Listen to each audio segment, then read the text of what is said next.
lobbyists are, at this point, essentially the lubrication that makes the American political system work.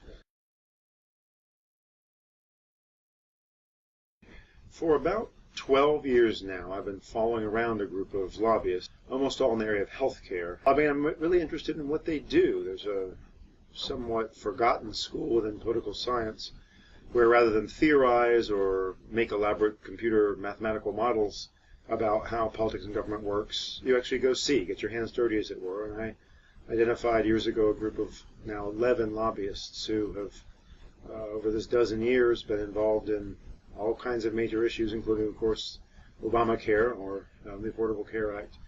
And I'm interested in everything from how they plan their day, to whether they actually seem to have influence on policy making, to how they decide who they're going to give money to or direct donors' funds to.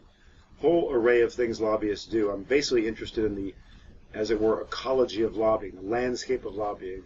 25 years ago, the old stereotype of lobbying, I would say, still held, where lobbyists existed basically as kind of glorified bagmen to take a very specific clients, very specific interests to usually a committee chair.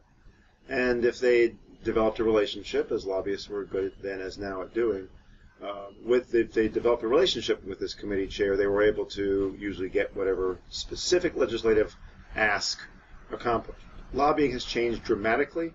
Today, I think interest groups are, and the lobbyists who represent them, are as strong an influence on government as media, say, which was traditionally known as the fourth estate after the three branches.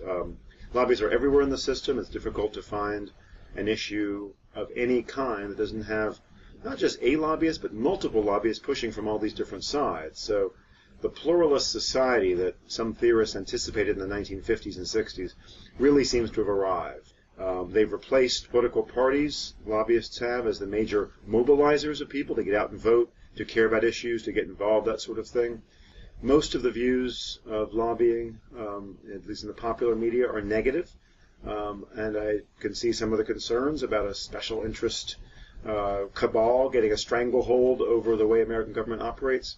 But it's very difficult to imagine our enormous national government trying to serve 320 million people in anything remotely resembling a connected, even democratic way without somebody serving as a connector of our massive, diverse, wonderfully varied public to our, in some ways, equally massive government. Somebody has to do the work of connecting those two. Lobbyists have grown to fill that void. At this point, it's hard to imagine the U.S. government functioning at all without them.